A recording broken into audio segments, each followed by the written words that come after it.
Estoy seguro que todos hemos pasado en algún momento, estoy seguro, completamente seguro, que todos hemos pasado por periodos en los que parece que no sucede nada, como que estamos en stand-by. Ha pasado aquí en la congregación, lo platicamos con la hermana, de repente sí parece como que, hasta parece que en el tiempo se mueve, parece que estamos haciendo lo mismo y no hay un cambio, no hay algo nuevo, o a lo mejor puedo tener ideas, proyectos, es decir, yo puedo tener inclusive la visión de hacia dónde quiero ir, pero en este momento, justo en este momento, siento como que está todo calmado. Pasa en el trabajo, pasa en las relaciones familiares, pasa en los matrimonios, hasta en las escuelas con los niños, de repente así como que todo está en pausa. No hay para adelante, no hay para atrás, no sucede nada nuevo, no hay algo que me cambie lo que estoy haciendo. Esto es normal y quiero decirte dos cosas en relación a eso. La primera de ellas es que no te preocupes, esto es parte de la vida, esto va a seguir sucediendo. Y tienes que tomarlo no como un tiempo perdido, sino como un momento de reenfoque. Estas pausas yo quiero pensar que nuestro Padre nos las pone de repente para que nos sentemos un momento a pensar que sigue. O sea, no solo, y ahorita van a ver cómo cuando de repente dejamos que Él haga todo, la regamos. Ahorita van a ver unos ejemplos muy interesantes. Y que tiene que ver mucho con los cambios también. Todos estos momentos en los que de repente pareciera como que todo se detiene, son los perfectos momentos en los que tenemos que hacer una retrospectiva de cómo llegué aquí, ¿no? Cómo llegué a este momento, tanto en el plano humano como en el plano espiritual. ¿Qué ha sucedido en mi vida para llegar a este momento? Y a partir de este momento, ¿qué decisión tomo para ir hacia adelante? Todos estos momentos de pausa vamos a tomarlos como algo muy positivo. Claro, no se pasa en la vida en pausa, ¿verdad? Pero ciertamente hay que disfrutar estos momentos. Para los que les gusta el fútbol, seguramente conocerán a un cuate que se llama Jorge Valdano, campeón con Argentina en el 86, escritor de muchos libros, conferencista. Él tiene una frase que a mí me llama mucha atención, dice, lo que más le da velocidad al juego es la pausa. Y te van a pensar, sí es cierto, sin pausa todos correrían como locos y no habría nada, en cambio la pausa es el que les determina. Aquí, en la vida y en el plano espiritual también de repente esas pausas, tenemos que entender por qué están y para qué están. Si ustedes se recuerdan, tuvimos un mensaje, creo que es a finales del año pasado, que se llamaba, si no, búsquenlo ahí en internet, ahí en Moedín Prédicas, ahí en YouTube, que dice, ¿existe la suerte? Y definimos claramente que en base a lo que nos dice la Biblia, la suerte no existe. No hay así, eventos afortunados, todo tiene un porqué o un para qué. Aquí sucede igual, este momento que estás detenido o en pausa, tiene un porqué, tiene un para qué. Entonces hay que investigarlo. ¿Sí? Esa es la primera cosa. Y la segunda cosa, aunque parezca que nada se mueve, hay mucho trabajo por hacer. Porque precisamente en estos momentos en donde todo está en calma, es donde la fe normalmente tiende a debilitarse. Es precisamente estos momentos. Hay quienes dicen que la fe se debilita cuando hay una tragedia y no suceden las cosas como yo quiero, dejo de tener fe en mi Dios porque me sucedió una tragedia. Con el tiempo entiendes que esa tragedia te llevó a algo, o sucedió porque tenía que suceder y hay algo en enseñanza en eso. Pero ¿qué sucede en estos momentos de pausa? ¿Qué sucede en estos momentos en donde está en calma todo y no sucede nada? En realidad, aquí es donde la fe tiende a irse para abajo. Es bien peligroso, es bien peligroso ese asunto. Les voy a presentar unos ejemplos, ahorita vamos a leerlos, de que aunque pareciera que la vida está en pausa, hay mucho trabajo por hacer. Y para eso me voy a apoyar en algunos de los pasajes del primer libro de Samuel. Hago un pequeño contexto de quién es Samuel. Samuel es hijo de Elcana y Ana. Ana en un inicio era estéril, no tenía hijos, no había logrado tener hijos, hasta que un día ella clama al Señor y le dice, ¿sabes qué, Señor? Yo quiero tener un hijo. Creo tanto en ti, tengo tanta fe en ti, que si tú me concedes tener un hijo, yo lo voy a poner a tu servicio desde que nazca. Va a ser su vida para ti. Y clama con tanto fervor que Dios lo escucha y le concede esa bendición. Inclusive tiene más hijos, ¿no? Pero el primero es Samuel. Y sí, de hecho Samuel es dedicado 100% a la labor del templo desde pequeño. Más o menos, se calcula que entre 4 y 5 años tenía cuando ya lo llevan al templo a quedarse ahí. Esto sucede en los tiempos en los que el que regía al pueblo de Israel era el sacerdote Elí. Elí particularmente tenía, y así lo vemos en la palabra, tenía dos hijos. Estos hijos se llamaban Ofni y el otro se llamaba Fineas. Ofni y Fineas. Elí ya era un hombre grande y sus hijos ya ayudaban en las labores sacerdotales. Sin embargo, su fe, la verdad es que no era nada, o sea, no era nada derechos, o sea, no concordaba su proceder con lo que ellos manifestaban como que estaban en el templo. Es decir, no eran personas dedicadas a Dios. En esencia eran un desastre, dijéramos ahorita, ¿no? Es como le digo yo a mi hijo cuando no recoge su cuarto: hijo, eres un desastre. Al principio sí me decía: está bien, papá, lo voy a corregir. Oye, nada más se ríe. Como que ya lo arregla, ¿verdad? Pero ya más bien es un término gracioso. Pero la verdad es que estos hijos de Eli sí eran realmente un problema, porque al ser ellos los que se estaban quedando más que Eli con las labores sacerdotales, porque Eli ya estaba grande, pues imaginen a la gente que iba al templo y decía: ¿cómo estos son los que me están ayudando con esa parte? Son un desastre. ¿Dónde está lo correcto, no? Inclusive esta situación, no voy a entrar mucho en eso, marca la vida de Samuel. Y a Samuel más adelante le pasa algo similar, pero hoy no vamos a hablar de eso. Eso lo voy a guardar para el mensaje del Día del Padre, porque vamos a analizar por qué un padre hace ciertas cosas basado en esto. El tema es que esto sucede en esos tiempos. Esto es nada más el contexto. Entonces vamos a ver, ahora sí vamos a entrar a la palabra. Los invito a que me acompañen, si abren sus Biblias ahí en Primera de Samuel. Vamos a ir al capítulo 3 y vamos a leer los versos 1 al 14. ¿Sí? El primer libro de Samuel, capítulo 3, los versos 1 al 14. ¿Sí? Hago un pequeño contexto. Esto sucede aproximadamente cuando Samuel ya tenía alrededor de 12 años. ¿Cómo lo sabemos? Esto lo sabemos por un historiador que se llama Josefo. No hay un dato, en la Biblia no menciona qué edad tenía, nada más decía que ya estaba. De hecho dice en el 1 Samuel que todavía era joven, pero no dice la edad. Yo estuve investigando y por todos lados todo el mundo hace relación a un cuate que es historiador, que se llama Josefo, que de hecho muchos pasajes de la Biblia y otras cosas que no tienen que ver con la Biblia lo señalan a él, porque él a eso se dedicaba en los tiempos antiguos. Entonces más o menos alrededor vamos a pensar, vamos a darlo por bueno, estaba joven, vamos a darle 12 años. Vamos a leer. Dice: Samuel, que todavía era joven, servía al Señor bajo el cuidado de Elí. En esos tiempos no era común oír palabra del Señor ni eran frecuentes las visiones. Elí ya se estaba quedando ciego. Un día, mientras él descansaba en su habitación, Samuel dormía en el santuario del Señor, donde se encontraba el arca de Dios. La lámpara de Dios estaba todavía encendida. El Señor llamó a Samuel y éste respondió: aquí estoy. Y enseguida fue corriendo donde estaba Elí y le dijo: aquí estoy, ¿para qué me llamó usted? Yo no te he llamado, respondió Elí. Vuelve a acostarte. Y Samuel volvió a su cama. Pero una vez más el Señor lo llamó: Samuel. Él se levantó, fue a donde estaba Elí y le dijo: aquí estoy, ¿para qué me llamó usted? Hijo mío, respondió Elí, yo no te he llamado, vuelve a acostarte.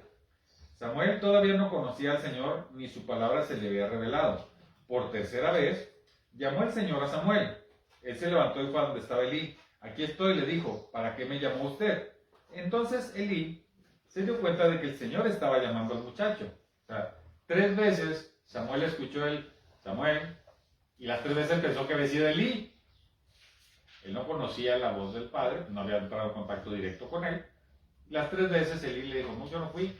Pero entonces Elí se da cuenta que es el Señor el que le está hablando. Por eso le dice, ve y acuéstate, le dijo Elí. Si alguien vuelve a llamarte, dile: hola, habla Señor, que tu siervo te escucha. Así que Samuel se fue y se acostó en su cama. Entonces el Señor se le acercó y le llamó de nuevo: Samuel, Samuel. Habla, que tu siervo escucha, respondió Samuel. Mira, le dijo el Señor, estoy por hacer en Israel algo que a todo el que lo oiga le quedará retumbando en los oídos. Ese día llevaré a cabo todo lo que he anunciado en contra de Elí y su familia. Ya le dije que por la maldad de sus hijos he condenado a su familia para siempre. Él sabía que estaban blasfemando contra Dios y sin embargo no lo refrenó. Por lo tanto, hago este juramento en contra de su familia. Ningún sacrificio ni ofrenda podrá expiar jamás el pecado de la familia de Elí. ¿Qué destacamos de esta parte? 3 veces le habló Dios a Elí. No sé si ustedes han sentido, hay que ser más finos, hay que estar atentos. Cuando de repente Dios te hace llamados a hacer cierta cosa, cierta inclinación a algo que tal vez no has hecho, y dices, ¿por qué tengo ganas de hacer eso? ¿Por qué me llama la atención? Probablemente sea algo que es necesario que conozcas o veas o aprendas. Entonces en este caso fue muy claro que Dios le habla a Elí, como no lo conocía, no era, ¿se acuerdan ustedes a lo mejor el caso de Moisés? Dios le hablaba y Moisés ya sabía quién era, ¿no? Al rato Aarón pasó por lo mismo, ¿no? Abraham pasó por lo mismo. El caso de Samuel, pues estaba chavillo, imagínate de 12 años, de repente alguien, es como si mi hijo de repente escuchara a Mesut, se va a parar y va a ir a mi cama y me va a decir, ¿qué onda papá, para que me despiertas? Bueno, primero me pegaría y después ya me diría, para que me despiertes. No es cierto. Pero entonces Samuel, de 12 años, no sabía, Elí le dice, seguramente te está hablando el Señor, pregúntale, habla, tu siervo te escucha. Entonces el Señor le dice, esto va a pasar. Porque habrá de decirle Dios a Samuel eso. ¿Sí? ¿Sí? En ese momento Elí era el sacerdote. ¿Sí? ¿Por qué le habría de decir a un niño, pues tal vez un niño de 12 años, jovencito, ¿sí? Que va a suceder algo que tal vez para un niño pueda ser hasta sorprendente, ¿no? Prácticamente le está diciendo, prepárate porque te va a tocar a ti. ¿Sí? Tú eres el que sabes en este momento que esto va a venir. Inclusive en los siguientes versos, no lo voy a leer, pero Elí le pregunta, oye, pues ¿qué fue lo que te dijo? Y pues Samuel no le iba a decir mentiras, dijo, pues mira, esto va a pasar. Esto va a pasar porque tú como sacerdote no cuidaste a tus hijos y Dios ha dicho que va a suceder esto con tu familia. Elí no tiene opción más que decir, bueno, pues es voluntad de Dios. Pero entonces, aquí lo que tenemos que poner atención es ese tiempo en el que estuvo Samuel ahí, desde los 4 o 5 años, no solo a los 12 cuando escucha eso, sino hasta la edad en que sucede la muerte de Ofní y Fineas, que ocurre en el mismo día, y la muerte de Elí. Todo este lapso, fíjense lo que dice la palabra. ¿Sí? Si nos vamos a 1 Samuel 2, igual, bueno, los voy a leer así rápido. Samuel 2, vamos a leer el 18, el 21 y el 26. ¿El 18 y qué más? El 21 y el 26. Los voy a leer así muy rápido, dice en el 18. El niño Samuel, esto fue antes de que le hablara a Dios, o sea, fue antes de los 12 años, decía, el niño Samuel por su parte, vestido con efod de lino, seguía sirviendo en la presencia del Señor.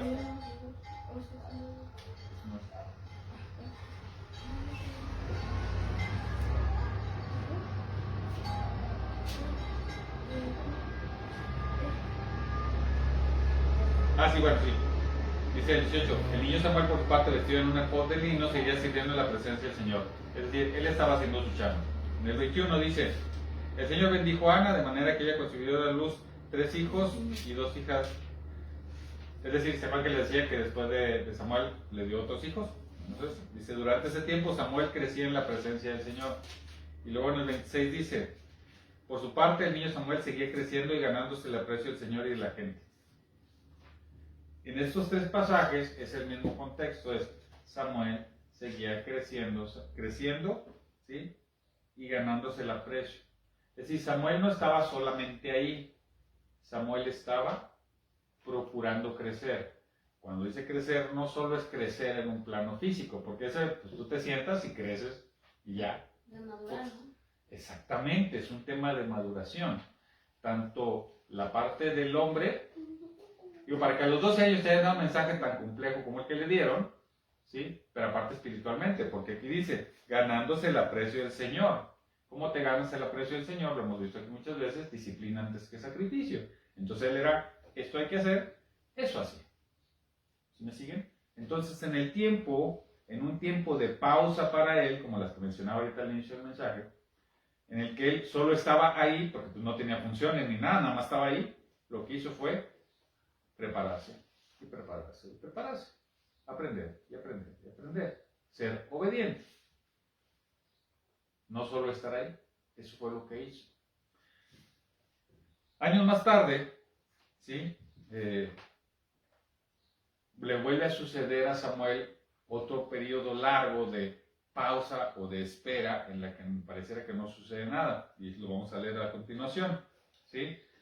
Ahora me acompañan a 1 Samuel 4, del 1 al 11.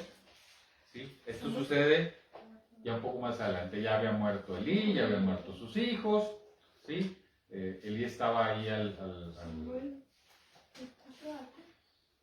No, perdón, es cuando sucede la muerte de sus hijos. ¿Sí? De Elí. Dice, 1 Samuel 4, del 1 al 11.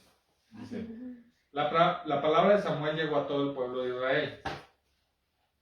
Es decir, ya estaba él predicando. ¿Se acuerdan que ahorita en el otro había dicho, no era tan común oír la palabra? Ahora él estaba propagando eso, él estaba haciendo esto. Dice, la palabra de Samuel llegó a todo el pueblo de Israel. En aquellos días los israelitas salieron a enfrentarse con los filisteos y acamparon cerca de Ebenezer.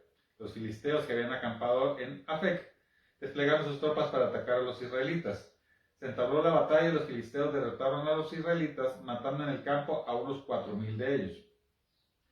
Cuando el ejército regresó al campamento, los ancianos de Israel dijeron, ¿por qué nos han derrotado hoy el Señor por medio de los filisteos? Traigamos el arca del pacto del Señor, que está en Silo, para que nos acompañe y nos salve del poder de nuestros enemigos. Así que enviaron un destacamento a Silo para sacar de allá el arca del pacto del Señor Todopoderoso, que reina entre los querubines. Los dos hijos de Elí, Ofni y Fineas, estaban a cargo del arca del pacto de Dios. Cuando ésta llegó al campamento, los israelitas empezaron a gritar de tal manera que la tierra temblaba. Los filisteos oyeron el griterío y preguntaron, ¿a qué viene tanto alboroto en el campamento hebreo? Y al oír que el arca del Señor había llegado al campamento, los filisteos se acobardaron y dijeron, Dios ha entrado en el campamento, ay de nosotros que nunca nos ha pasado algo así. Ay de nosotros, ¿quién nos va a librar de las manos de dioses tan poderosos que en el desierto hirieron a los egipcios con toda clase de plagas?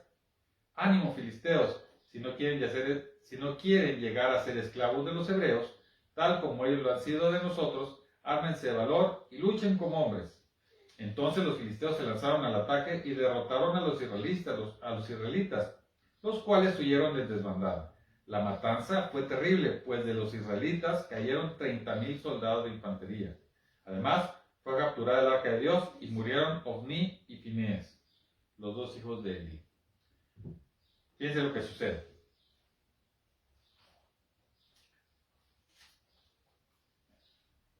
La fe del pueblo estaba debilitada, como decía, porque pues, los encargados de mantener la fe, que eran los sacerdotes, en teoría, pues andan haciendo sus cosas, Ofni y Fineas. Entonces la fe no estaba muy fuerte. Van a la guerra, pues pierden la batalla, mueren 4,000 soldados de los israelitas.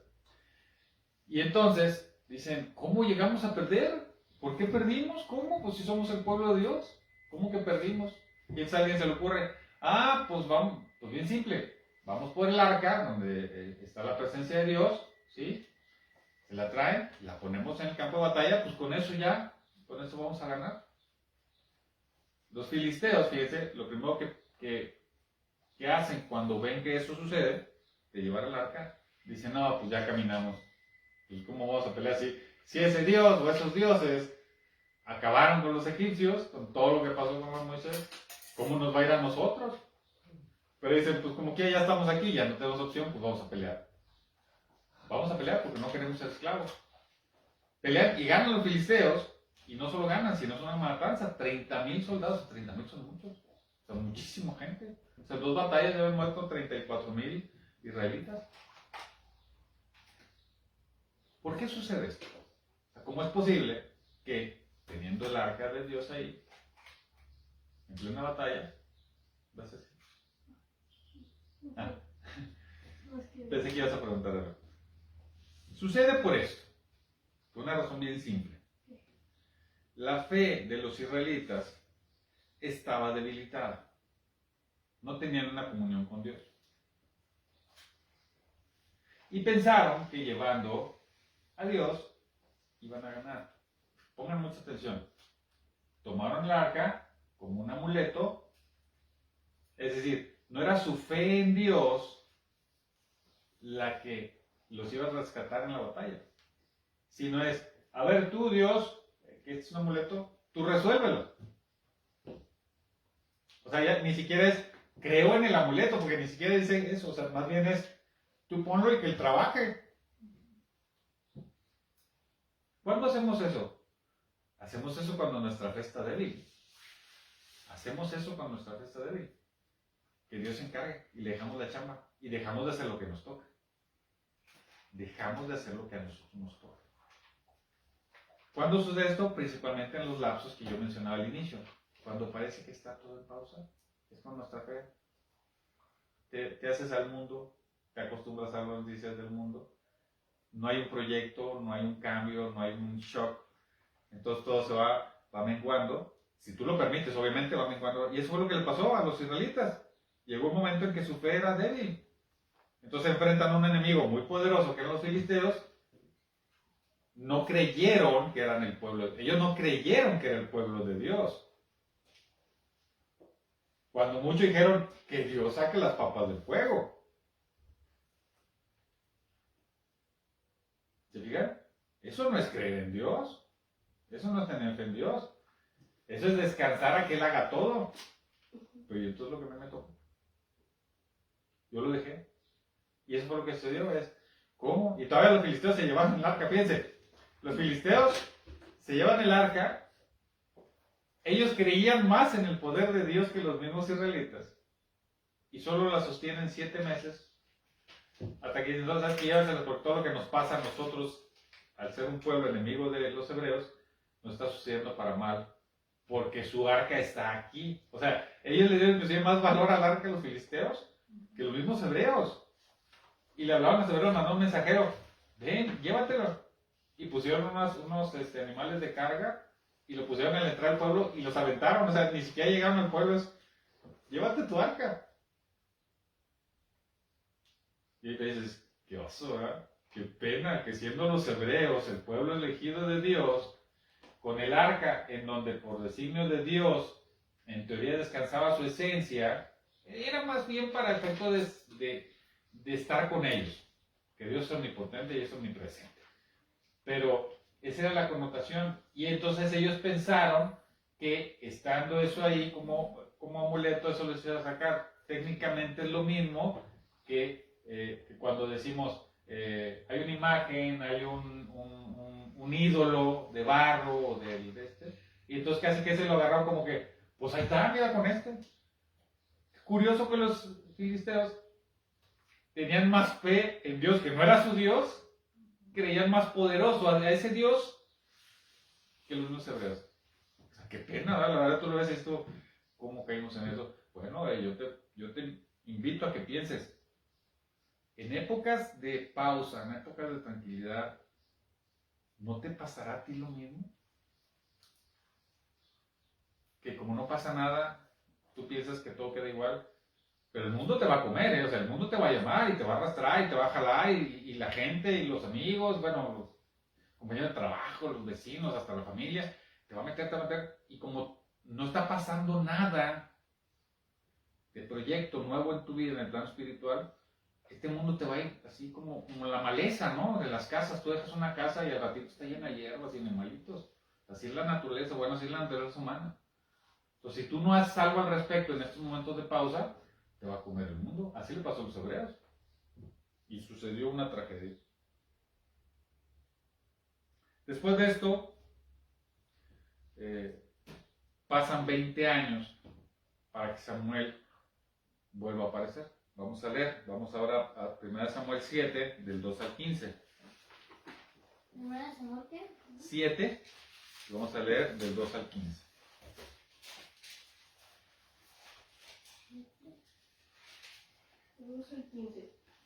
¿Listos? Dice, el arca permaneció en Kiriat. Kiriat es un lugar donde cuando los filisteos la devuelven, los hebreos se la llevaron a ella y la tuvieron en resguardo. El arca permaneció en Kiriat Jearim durante mucho tiempo. Pasaron 20 años y todo el pueblo de Israel buscaba con ansiedad al Señor. Pues sí, después de la matanza, después de la tragedia, Ahora sí, vamos a buscar a Dios, ¿no? Casi siempre, y lo hemos señalado, es triste que a las iglesias la mayoría de la gente va después de una tragedia. La mayoría, tristemente, buscamos a Dios porque algo malo nos pasó y buscamos respuestas. Bueno, aquí es básicamente lo mismo. Ya nos fue como en feria, ya nos mataron a 34,000, ya perdimos todo, perdimos hasta el arca. Si no es por los filisteos, no la tuvieran, pues ya no la regresaron. Entonces la gente dice, hay que buscar a Dios. Entonces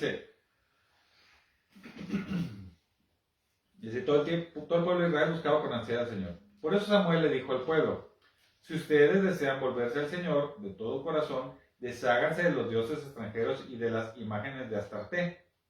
Dedíquense totalmente a servir solo al Señor y Él los librará del poder de los filisteos. Así que los israelitas echaron fuera a los ídolos de Baal y a las imágenes de Astarte y sirvieron solo al Señor. Luego Samuel ordenó, reúnan a todo Israel en Mizpa para que yo ruegue al Señor por ustedes. Cuando los israelitas se reunieron en Mizpa, sacaron agua y la derramaron ante el Señor. También ayunaron durante el día y públicamente confesaron, hemos pecado contra el Señor. Fue en Mizpa donde Samuel comenzó a gobernar a los israelitas. Acuérdense que los profetas y jueces estuvieron de alguna manera dirigiendo antes de la etapa de los reyes, antes de la etapa de Saúl y David y demás. ¿Sí? La máxima autoridad en ese entonces no era una autoridad, ¿cómo se dice? Humana, vamos a llamarle, sino el que era designado por Dios, en este caso el profeta, era el que fungía para dar equilibrio y justicia. Entonces, en este momento, fíjense, ya pasaron 20 años y es cuando, al buscar a Dios, llegan con Samuel. A partir de ese momento, dice, fue en Mizpa donde Samuel comenzó a gobernar a los israelitas. Le dieron a él entonces la connotación de ser quien tomaba la voluntad de Dios o les externaba la voluntad de Dios. Cuando los filisteos se enteraron de que los israelitas se habían reunido en Mizpa, los jefes filisteos marcharon contra Israel. Al darse cuenta de esto, los israelitas tuvieron miedo de los filisteos. Y otra vez empezaron a tener el miedo que ya se había parado la vez pasada, a la no confianza. La no confianza. Y le dijeron a Samuel, no dejes de clamar al Señor por nosotros para que nos salve del poder de los filisteos. ¿Sí? Pero al menos confiaron en una persona de Dios. Es decir, si bien su fe todavía no estaba al 100, al menos enfocaron su pensamiento en el que estaba más cerca de Dios, en este caso Samuel. Confiaron en él. Por favor, Samuel, ora, tú clama al Señor. Confiamos en que tú puedes hablar con él. Como en algún momento lo hicieron con Moisés, como en algún momento lo hicieron con Abraham. Samuel tomó entonces un cordero pequeño y lo ofreció en holocausto al Señor. Luego clamó al Señor en favor de Israel, y el Señor le respondió. Mientras Samuel ofrecía el sacrificio, los filisteos avanzaron para atacar a Israel. Pero aquel día el Señor lanzó grandes truenos contra los filisteos. Esto creó confusión entre ellos y cayeron derrotados ante los israelitas.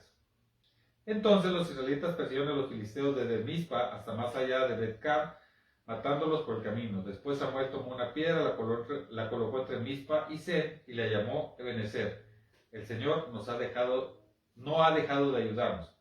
Durante toda la vida de Samuel, el Señor manifestó su poder sobre los filisteos. Estos fueron subyugados por los israelitas y no volvieron a invadir su territorio. Fue así como los israelitas recuperaron las ciudades que los filisteos habían capturado anteriormente, desde Ecrón hasta Gat, y liberaron todo ese territorio del dominio de los filisteos. También hubo paz entre Israel y los amorreos. Samuel siguió gobernando Israel toda su vida. Fíjense cómo un evento humano, que es los hijos de Elí se alejan de Dios y hacen acciones humanas, estando en una posición de privilegio espiritualmente hablando, generó en el pueblo la desconfianza y la pérdida de fe. Esa pérdida de fe, en un momento de duda, es cuando, Dios mío, ayúdame. Ya lo hemos mencionado aquí, ¿no? Hasta el más ateo, cuando se mete en un susto, lo primero que dice, Dios mío, ayúdame. O el, ay, Dios mío. Lo hemos mencionado mucho porque es normal, o sea, hasta el más alejado de Dios recurre a él cuando tiene miedo. No hay quien no lo haga, no hay quien no lo haga. porque instintivamente sabemos, y lo tenemos insertado en nuestro corazón, que hay un Dios que es creador, que es el que hizo todo lo que conocemos. Entonces, cuando hay algo que se nos enfrenta, que es más grande que lo que yo puedo ver o entender o dominar, ¿qué más te quedas como los niños, no? ¿Qué hace un niño cuando se asusta? Papá, bueno, aunque tengas 40, 50 años, te pasa lo mismo. Cuando hay algo que te asusta, ¿a quién recurres? A quien te puede proteger. Y entonces, por más que tú creas que no, y digas y blasfemes y lo que quieras, ese día vas a decir, Dios mío, bueno, aquí pasó lo mismo. O sea, vienen los filisteos, un gran ejército, poderoso, conocidos por eso, ¿sí? Y entonces, ahora sí se acordaron que había un Dios, pero en lugar de orarle a Dios, pusieron su amuleto, es decir, cayeron en la idolatría. El arca nos va a salvar. No nos salvó. Ahí está la prueba de que una fe débil puesta en un artículo no sirve absolutamente de nada. ¿Verdad? Los vampiros sí. No sirve absolutamente de nada. ¿Esto funciona hoy? Funciona hoy. Sigue siendo vigente esto. Sigue siendo vigente esto. Fíjense lo que hizo uno de los cantos. Dice, yo sé, la victoria tenemos ya, aún en batallas tú nunca me fallas. Así es como debió haber sido. Yo confío en ti, voy a la batalla porque sé que tengo la victoria, porque estoy contigo. Pero ellos no actuaron como dice el canto. Ellos actuaron somos el pueblo de Dios, vamos. No, está bien duro. Llévate tu amuleto y que él trabaje. Y fuimos derrotados. Entonces, eso te puede pasar hoy. Te puede pasar hoy. ¿En qué momento? Precisamente en el momento en el que más débil estás. ¿Cuál es el momento más débil estás? Cuando tu mente y tu corazón no está enfocado en un proyecto nuevo. Entonces estás en pausa. Entonces el mundo te agarra. ¿Se fijan cómo todo tiene que ver? Entonces este momento de pausa es un momento bien importante. ¿Qué hizo Samuel durante estos 20 años? Dio la palabra, y dio la palabra, y dio la palabra, y dio la palabra, y dio la palabra. ¿Sí? No dejó de hacerlo. Él siguió trabajando. Quizá no fue una figura prominente o predominante en el pueblo en esos 20 años, pero un momento en que de plano dijo el pueblo, ¿sabes qué? Realmente estamos perdidos. Lo buscaron y él dijo, la solución es bien fácil, quiten los ídolos y confíen en Dios. Y a la primera batalla, ganamos. Es decir, en épocas donde para Samuel pudo haber sido muy sencillo el no hacer nada, porque él tenía fe, o sea, él decía, yo estoy a salvo, a mí no me va a pasar nada. Él pudo haber esperado tranquilamente hasta que algo sucediera para aparecer, pero la palabra dice que no hizo eso. Él dice que él prosiguió. Entonces, ¿cuál es el resumen? Estos momentos que de repente tú sientas que no pasa nada, es el momento perfecto, es el momento ideal, es el momento llamado para que perseveres. ¿Qué caso tiene perseverar en los momentos de prueba? ¿Qué caso tiene perseverar en los momentos en los que todos traemos un gran proyecto? ¿Qué caso tiene perseverar cuando todos estamos en lo mismo? ¿Dónde está la fortaleza?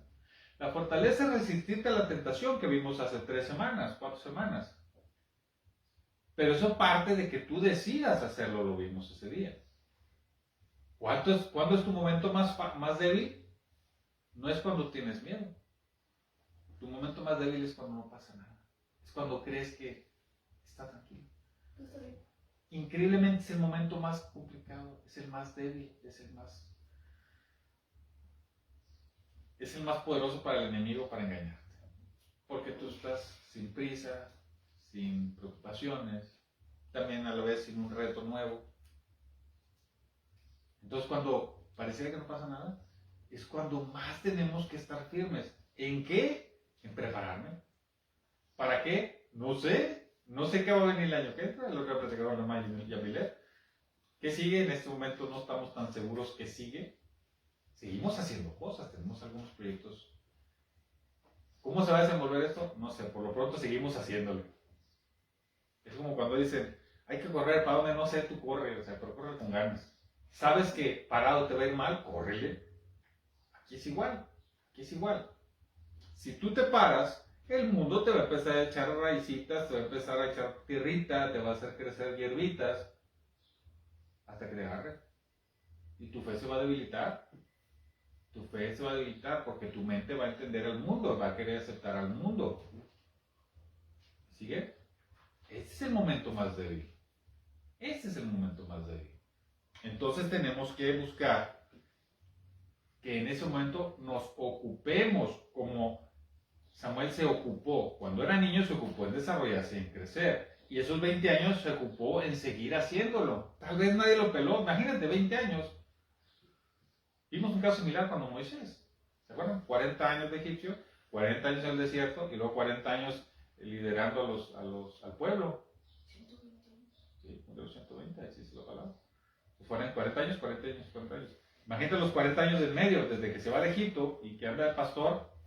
¿Qué creen que pasaba en su vida? Pues nada más se casó, o sea, pero no había algo distinto. ¿Verdad? ¿Cuánto no su suegro le empezó a ayudar, le empezó a decir, ¿sí? Empezó a conocer la vida? Entonces, él se estaba preparando. Abraham, ¿cuánto resistió hasta que manifestó toda su lealtad a Dios? Se estuvo preparando. Entonces tú prepárate, ¿para qué? No sé, no tengo idea. No sé qué viene, no sé qué sigue, pero prepárate. Porque si tú crees que estás preparado hoy para lo que vas a enfrentar en 2 años, déjame decirte que en 2 años el mundo te va a comer una parte. Entonces en 2 años no vas a estar preparado igual que hoy. En 2 años vas a estar menos preparado que hoy, aun cuando no hagas nada. ¿Me sigue? Entonces, ¿qué peligro es cuando no hay nada enfrente? Porque entonces la naturaleza humana es relajarte. Es hoy cuando tu voluntad tiene que ser más fuerte. No la de Dios. Esa está ahí. Los momentos, por eso desde este momento de pausa, no te confíes. Son normales. Dios los tiene para algo. ¿Para qué? Para que te prepares. Si todo fuera por obra de Él y por decisión de Él, pues no nos hubiera dado libre albedrío de entrada, ¿no? No nos hubiera hecho como somos. ¿Sí? Nos está poniendo a prueba nuestro carácter, no importa si tienes 8 años, porque a los pequeños pues es prueba el papá, ¿verdad? Que lo vamos a ver el próximo día. Pero ya para los jóvenes, para los adultos, para los grandes, todavía más conocimiento, más responsabilidad. Fechas de tranquilidad son días en los que debemos demostrar carácter, son los días que debemos de evitar caer en esas pequeñas tentaciones, al cabo no pasa nada. No, es ahí donde está el peligro. Es ahí donde está el peligro. Pero esa no es chamba de Dios. Ahí es donde entra nuestra chamba. Ahí es donde nosotros tenemos que decir, persevero. Oye, voy a ver una serie de Netflix. Es que está muy buena. Oye, el caso de Johnny Depp contra Amber Heard. Sí, está divertido, está bien. Vamos a tomarlo como de referencia y reírnos un rato. Pero que no me quite mi media hora de leer la Biblia. Que no me quite mi rato particular en la cual me pongo a orar y a platicar con mi padre. Porque si no pasa nada, un día vas a decir, ay, si hoy no oro, si hoy no leo, no pasa nada. Y no te das cuenta en el momento en que ya dejaste de hacerlo. ¿Se fijan qué peligrosos son estas etapas son más peligrosas que las etapas de prueba? Son mucho más peligrosas. Entonces yo te invito que si hoy estás pasando por eso, si ya pasaste por eso, bueno, qué bueno, espero que hayas aprendido algo. O si sientes que estás entrando en una etapa de tranquilidad, y qué padre, es para mí un mayor reto. En este momento es cuando tengo que esforzarme más. Ahorita es cuando más voy a mostrar mi carácter y es como veíamos hace ratito, es cuando Samuel fue agradable a Dios, fue obediente a Dios, hacer lo que le pidieron que hiciera.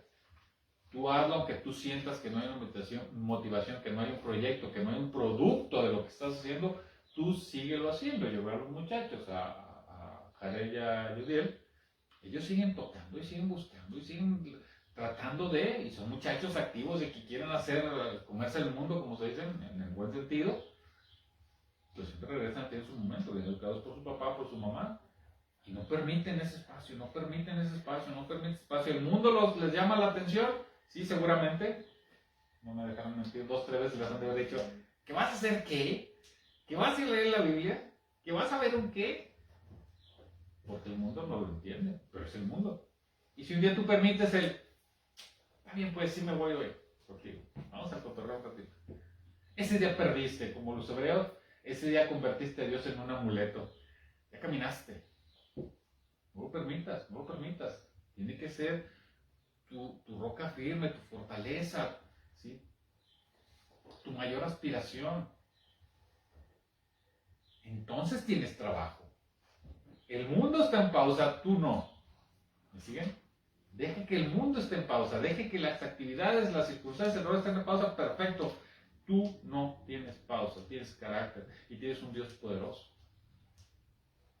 Entonces permanece fiel a Él, permanece leal a Él. Sigue esforzándote, así como Samuel, llegó el momento en el que tenía que, tú también prepárate. Él no sabía que en 20 años iba a suceder eso. Así tú no sabes, Ángel lo sabe, Jesús no lo sabe. Nadie lo sabemos. Yo no sé qué es lo que tiene Dios preparado para mí.